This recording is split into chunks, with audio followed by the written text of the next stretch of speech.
رسول الله عليه صلاة الله. کہ قربانی کرنا کہاں سے ثابت ہے؟ اب قربانی کن پر واجب ہے وہ مسئلہ بھی ذرا سماعت کر لے تاکہ جو لوگ چھٹکارا پاتے ہیں قربانی نہیں کرتے وہ گنہگار ہے۔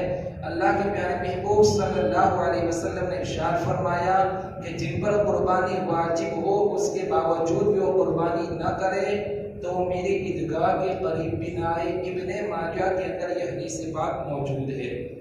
اب مالک نصاب کون؟ حاجت اصلیہ بھی ہم ذرا سماعت کر لیں کہ حاجت اصلیہ کسے کہتے ہیں۔ تبنگری یعنی مالک نصاب ہونا، تبنگری کا یہ مطلب نہیں کہ بہت مالدار ہو۔ آج ہمارے اندر ایک بات عام ہو چکی ہے کہ جو بہت پیسے والا ہو وہ قربانی کرے، اور شریعت کے اندر کون مالک نصاب ہے اس کا مسئلہ بھی ہم ذرا حل کر لیں۔ اس پر زکوٰۃ فرض ہو بلکہ جو 52 تولہ یعنی 6 گرام چاندی یا اس کی قیمت کا مالک ہو، یا حاجت اصلیہ کے سوا کسی ایسی چیز کا مالک ہو جس کی قیمت 52 تولہ چاندی کی قیمت کے برابر ہو، وہ غنی ہے، اس پر قربانی واجب ہے۔ جیسا میں نے کل بتایا تھا کہ زکوٰۃ کے مسائل اور ہے کہ پورے سال گزرنے کے بعد اس مال پر، لیکن اگر ہمارے پاس 52 تولہ چاندی کی قیمت اگر بن جاتی ہے حاجت اصلیہ کے علاوہ تو وہ انسان مالک نصاب ہے، ان پر قربانی کرنا واجب ہے۔ اب 52 تولہ چاندی کی قیمت آپ لگا سکتے ہو مارکیٹ کے حساب سے جو چل رہی ہے وہ۔ حاجت اصلیہ سے مراد رہنے کا مکان، ہم سب کے پاس رہنے کا مکان ہونا چاہیے۔ خانہ داری کے ایسے سامان جن کی حاجت ہو، جیسے کھانے پکانے کے لیے جو برتن ہوتے ہیں جو روزانہ استعمال ہوتے ہیں وہ ہونا، سواری ہونا، خادم، اب خادم کا زمانہ تو ہے نہیں، ٹھنڈی یا گرمی میں پہننے کے کپڑے، الحمدللہ یہ تو اللہ تعالیٰ کا شکر احسان ہے کہ ہمارے پاس ٹھنڈی میں پہننے کے لیے اور گرمی میں پہننے کے لیے جو کپڑے ہوتے ہیں الحمدللہ ہمارے پاس موجود ہوتے ہیں۔ پیش و دار کا اوزار، اس سے مراد یہ ہے کہ ہم جو بھی کاروبار کرتے ہیں اس کے اوزار ہونا ضروری ہے۔ اہل علم کے لیے حاجت کی کتابیں، کھانے کے لیے غلہ۔ اہل علم سے مراد یہ کہ جو علم والے ہیں، جو علماء کرام ہیں، ان کے پاس کتابوں کا ہونا۔ غلہ مانے کھانے کی چیزیں ہونا۔ اگر یہ تمام چیزیں ہمارے پاس ہے اور اس کے باوجود ہمارے پاس 52 تولہ چاندی کی اگر قیمت ہے، یا دوسرے سامان جو ہم نے گھر میں سجاوٹ کے لیے رکھے ہیں اس کا بھی حساب لگا دیا جائے۔ حاجت اصلیہ ان چیزوں کو کہا گیا۔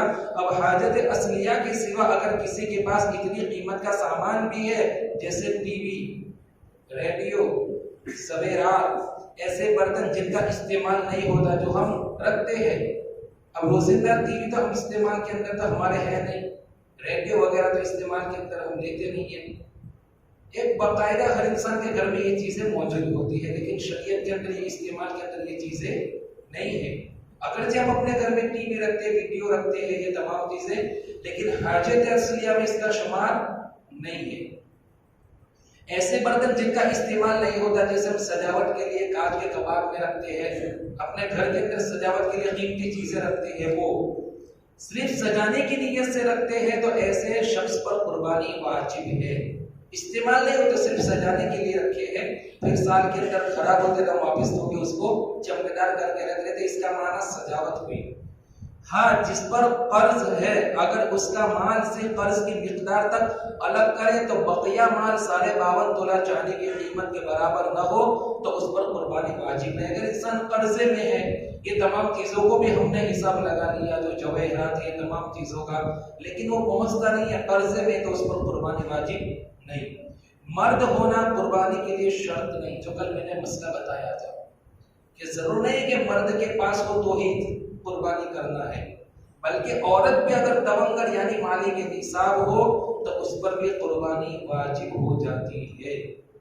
تو ہمیں چاہیے کہ عورت کے پاس بھی سامان ہو، جواہرات ہو، ان تمام چیزوں کے مقدار یا ایک جگہ پر اسے قیمت لگا کر ہمیں عورت کی طرف سے بھی قربانی کرنی ہے۔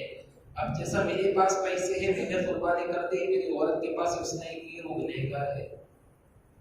اب تھوڑا ہم اور چلیں کہ قربانی کے متعلق جو مسئلہ ہے ان مسئلے کی طرف بھی ہم توجہ دیں کہ بہرحال قربانی کے دنوں کے اندر، اس ایام کے اندر سب سے افضل اگر کوئی کام ہے تو قربانی کرنا، اب وہ بھی کب؟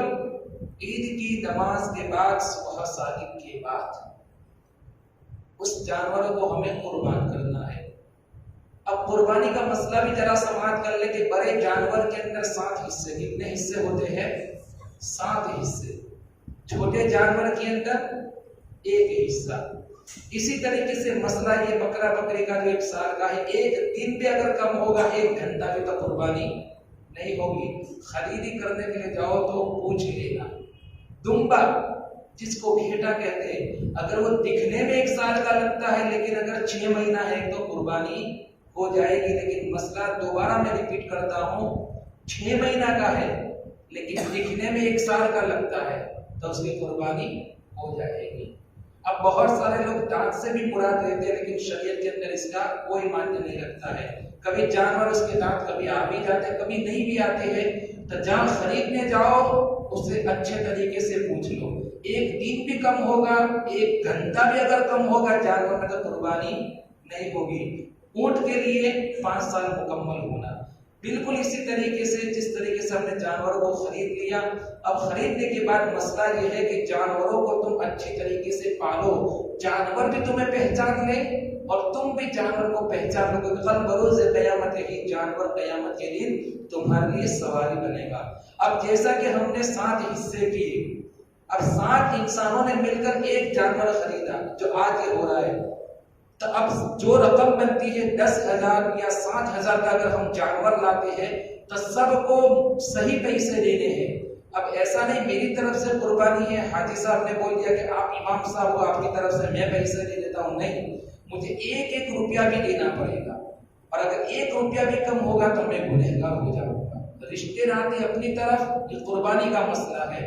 اگر 7 حصے ہیں تو 7 کو صحیح پیسے دینے ہیں، اور اگر 7 کے اندر سے اگر کسی ایک کے اگر گوشت کھانے کی نیت ہوگی تو بھی گنہگار ہوگا، کیونکہ اس جانور کو ہمیں راہ خدا میں قربان کرنا ہے۔ اب ایک مسئلہ اور کہ چھوٹے جانوروں میں 1 حصہ، لیکن ہمارا معاملہ کیا ہے کہ چھوٹے جانور جب ہم ذبح کرتے جائے، بکرا یا بکری کوئی بھی چیز گھیٹا، تو اس کو کاٹنے کے بعد اپنے گھر میں رکھ دیتے ہیں۔ حالانکہ جس طریقے سے بڑے جانور کے اندر 7 انسان حصہ لے سکتے، بالکل اسی طریقے سے چھوٹے جانور میں 1 ہی نام کی قربانی ہوگی، لیکن چھوٹے جانور میں بھی 3 حصے ہوں گے اور بڑے جانور میں بھی 3 حصے ہوں گے۔ 1 قربہ مساکین کا، یاد رکھنا اس مسئلے پر، 1 اپنا اور 1 رشتہ داروں کا۔ اب ہمیں کاٹنے کے بعد یہ نہیں کہ 7 انسانوں کا حصہ ہے، اچھا گوشت نکال دیا، اب جو ہڈیاں بچتی ہیں چھچھرے اس کو ہم بانٹ دیتے، گنہگار ہوں گے۔ چاہے کلیجی ہو، پھیپھڑا ہو، کچھ بھی ہو جانور کا، ایک جگہ پر جمع کر کے اس کے 3 حصے کرنے ہیں۔ اب 1 حصہ فقیر، غربا، مسکین، غریب، بیواؤں کے لیے، یتیموں کے لیے، 1 حصہ اپنے لیے اور 1 حصہ رشتہ داروں کے لیے۔ اسی طریقے سے اگر آپ نے یہ بھی کر لیا کہ 7 حصے کر دیے گوشت کے، اب 7 نے بانٹ لیا، تو اگر میرے پاس جو 1 حصہ میرا آیا اس میں سے مجھے 3 حصے کر کے 1 غریب کا، 1 میرا، 1 رشتہ دار کو بانٹنا پڑے گا۔ اگر میں رکھ لوں گا تو حق ادا نہیں ہوگا۔ آج چھوٹے جانوروں میں یہی ہوتے ہیں، صرف خالص اللہ کی رضا کے لیے ہمیں قربانی کرنی ہے۔ اگر کوئی نے اچھا مال نکال کر پکا لیا، یہ کر لیا، تو گنہگار ہوں گے۔ یہاں تک کہ مسئلہ ہے کہ اگر کسی کی نیت بھی گوشت کھانے کی ہوگی تو بھی 1 تقوی کا جو مسئلہ ہے کسی کی قربانی نہیں ہوگی۔ بہت باریک مسئلہ ہے، اس پر توجہ دینا ہے۔ گوشت کھانے کی نیت، اب یہاں پر بات اور ایک ہو گئی